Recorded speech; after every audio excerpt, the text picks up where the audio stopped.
மீண்டும் உங்களை நாம் சந்திப்பதிலே மிக்க மகிழ்ச்சி அடைகின்றோம். நான் இலங்கையில் இருந்து பதுளை போதனா வைத்தியசாலையில் இருந்து வைத்தியர் கிருஷான் வேதநாயகம். நாங்கள் பார்த்து கொண்டிருக்கின்ற விடயம் இரெக்டைல் டிஸ்ஃபங்க்ஷன் அல்லது ஆண்களுக்கு ஆண்குறி விரைப்பு அடைய முடியாத தன்மையை பற்றி நாங்கள் பார்த்து கொண்டிருக்கின்றோம். நேரடியாக தொடர்பு கொள்ள விரும்பினால் வெளியூர் என்பர்கள் வாட்ஸ்அப் மூலமாக 0094 777356245 மூலம் தொடர்பு கொள்ள முடியும். உள்ளூர் என்பர்கள் 0777356245 மூலம் தொடர்பு கொள்ள முடியும். எனவே நாங்கள் இந்த ஆண்குறி விரைப்படைவதற்கு எவ்வாறு விரைப்படைகிறது என்பதை பற்றி பார்த்தோம். அடுத்ததாக இந்த ஆண்குறியிலே இருக்கின்ற தசைகளுக்கு பேர் ஸ்மூத் மசில், அதாவது இச்சை இன்றி இயங்குகின்ற தசை நார்கள். அவையெல்லாம் எங்களுடைய விரும்பியோ விரும்பாமலோ அவை வேலை செய்யும். உதாரணமாக இருதய தசை. இருதய தசைகள் சுருங்குவதை விரிவதை உங்களாலே கட்டுப்படுத்த முடியாது. அதே போல குடல் பகுதியில் இருக்கிற தசைகள் நீங்கள் அதை கட்டுப்படுத்த முடியாது. அதே போலதான் இந்த ஆண்குறியிலும் ஸ்மூத் மசில்ஸ் என்று சொல்லப்படுகின்ற இச்சை இன்றி இயங்குகின்ற தசை நார்கள் இருக்கின்றது. இந்த தசை நார்கள் சுருங்கம் விரிகிறது. எனவே இந்த தசை நார்கள் விரிகின்ற போது, அதாவது ரிலாக்ஸேஷன் என்று சொல்லுவோம், அல்லது தளர்வடைகின்ற போது என்ன நடைபெறும் என்றால், இந்த தசை நார்களுக்குள் இருக்கின்ற நாடிகளினுடைய அளவு பெருக்கும். அதாவது தசை நார்கள் இறுகினால் சுருங்கிடும், தசை நார்கள் தளர்வடைந்தால் இந்த நாடிகள், இரத்தத்தை கொண்டு செல்கின்ற நாடிகள் எல்லாம் விரிவடையும். விரிவடைகின்ற போது இந்த ஆண்குறிக்கு வருகின்ற இரத்தத்தினுடைய அளவு அதிகரிக்கும். எனவே இரத்தத்தினுடைய அளவு அதிகரிக்கின்ற போது ஆண்குறி விரைப்படையும். எனவே முக்கியமாக இந்த ஆண்குறியில இருக்கின்ற இச்சை இன்றி, அதாவது ஸ்மூத் மசில்ஸ், இச்சை இன்றி இயங்குகின்ற இந்த தசை நார்கள் ரிலாக்ஸேஷன் அடைகின்ற போது, தளர்வடைகின்ற போது ஆண்குறி விரைப்படைகின்றது. இந்த தசை நார்கள் சுருங்குகின்ற போது ஆண்குறி தன்னுடைய விரைப்பு தன்மையை இழக்கின்றது. இது மிகவும் முக்கியமானது. எனவேதான் ரெண்டுக்கும் இடையில், அதாவது ரெண்டையும் நாங்கள் மூளையில இருந்து வருகின்ற இந்த நரம்பு கணத்தாக்கம் என்று சொல்வோம், நர்வ் சிக்னல் காரணமாகத்தான் இது மாறி மாறி மாறி நடைபெறுகிறது. தசைகள் தளர்வடைகின்ற போது ஆண்குறி விரைப்படையும், தசைகள் சுருங்குகின்ற போது ஆண்குறி தளர்வடையும். இது மிகவும் முக்கியம். அடுத்ததாக இந்த உலகத்திலே எடுக்கப்பட்ட தரவுகள், இது மிகவும் முக்கியமானது. எனவே இங்கிலாந்திலே இருக்கின்ற மான்செஸ்டர் என்ற பகுதியிலே ஒரு ஏறக்குறைய 40க்கும் 70 வயசுக்கும் இடைப்பட்ட ஆண்களை பிடிச்சு கொண்டு வந்து ஏறக்குறைய பல சாம்பிள், ஏறக்குறைய 1,00,000 பேருக்கு இந்த அவர்களுக்கு ஏற்படுகின்ற பாலியல் பிரச்சனையை பற்றிய ஆய்வு நடந்தது மான்செஸ்டர் என்ற பகுதியிலே. அதாவது இது 1994 தான் இது நடைபெற்றது.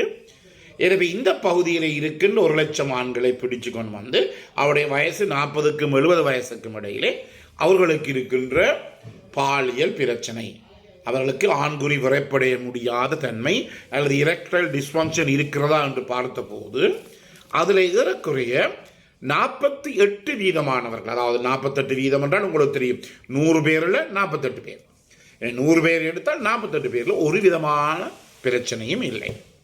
மிச்சம் 52% என்ன இருக்கிறது, இந்த ஆண்குறி விரைப்படைய முடியாத தன்மை இருக்கிறது. எனவே இந்த நிகழ்ச்சியை கேட்டு நண்பர்கள் சில பேர் எல்லாம் தங்களுக்கு தான் பிரச்சனை. நேற்றும் ஒருவர் வந்தார், சரியான ஒரு இளைஞன், திருமணம் முடித்து 2-3 மாதங்கள், அதாவது அவர் மிகவும் மன அழுத்தத்துடன், ஸ்ட்ரெஸ்ஸுடன், டிப்ரெஸ்டுடன் வந்தார். பெரிய கவலையாக இருக்கிறது. இதுக்கு போய் யாராவது மன அழுத்தப்படுவானா, இதுக்கு போய் யாராவது ஸ்ட்ரெஸ் பண்ணப்படுவானா, இதுக்கு போய் யாராவது டிப்ரெஸ் பண்ணப்படுவான்னு கூட கேட்க தோணுகிறது. ஆனால் கேட்க முடியாது வைத்தியராகிய நாங்கள். என்றபடியினாலே உலகத்திலே, அதாவது ஆண்களை எடுத்துக்கொண்டால் ஒரு பெருமளவான ஆண்களுக்கு இந்த பிரச்சனை இருக்கிறது. ஆனால் வெளியிலே சொல்வதில்லை. எனக்கு எத்தனை பேர் கதைக்கிறார்கள், 20 வருஷமா பிரச்சனை, யாருக்காவது மருந்து எடுத்தீர்களா, இந்த வைத்தியம் சென்று காட்டு, இல்லையா நான் போகவே இல்லை, எனக்கு வெக்கம். சில பேர் எந்த ஊர்ல இருந்தும் பேசணும்னு சொல்ல மாட்டார்கள், இந்த இடத்துல இருந்து பேச சொல்ல பயம் அவர்களுக்கு. அதே நேரத்திலே என்னுடைய தனியார் சிகிச்சை நிலையத்துக்கு வந்து மருந்துகள் எடுக்கின்ற போது கூட அங்கால இங்கால பார்த்து கொண்டிருப்பார்கள், வேறு யாராவது உள்ளுக்குள்ளே வருகிறார்களா என்று. இது பயப்பட வேண்டிய தேவை கிடையாது. எனக்கு வருத்தம் இருந்தாலும் போய் இன்னும் ஒரு வைத்தியம் சொல்லி நான் அதற்குரிய மருந்துகளை பெற வேண்டியது என்னோட எனக்கு தேவை. எனக்கு தான் பிரச்சனை இருக்கு. இல்லை எனக்கு வெக்கம் என்று இருந்தால் கடைசி மட்டும் வெக்கப்பட்டு இருக்கணும்.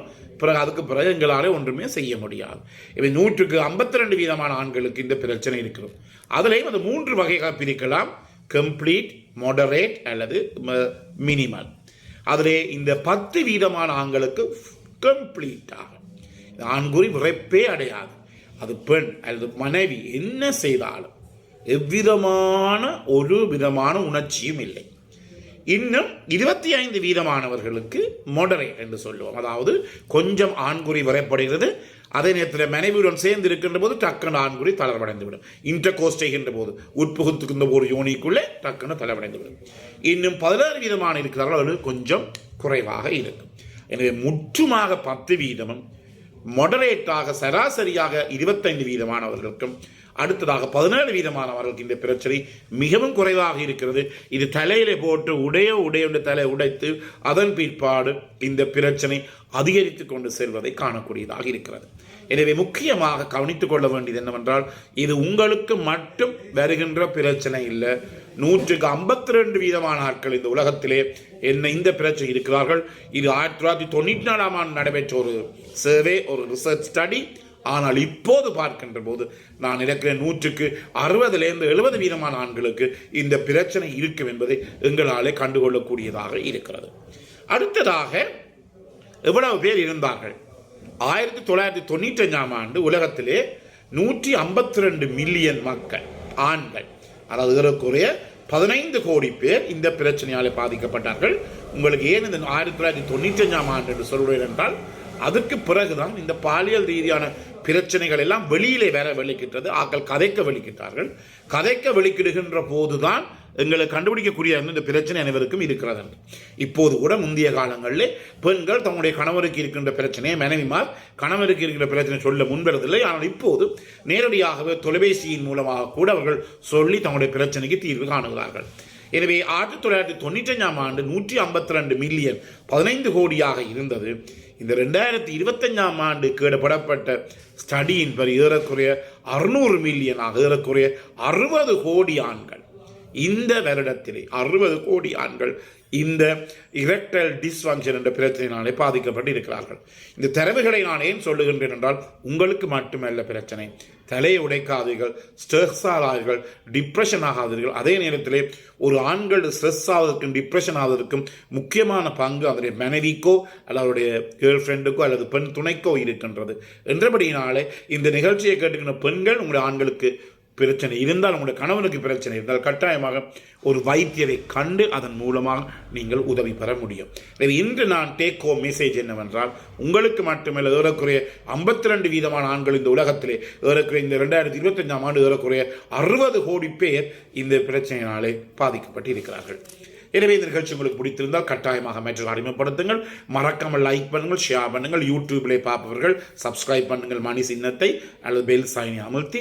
அதே நேரத்தில் டிக்டாக் ரேகாக்கள் மறக்காமல் ஃபாலோ அப் பண்ணுங்கள். பிறந்திருக்கின்ற நாள் உங்கள் அனைவருக்கும் இனிய பொழுதாக அமைய அனைவருக்கும் பொதுவான இறைவனை வேண்டி விடைபெறுகிறேன். நன்றி, வணக்கம்.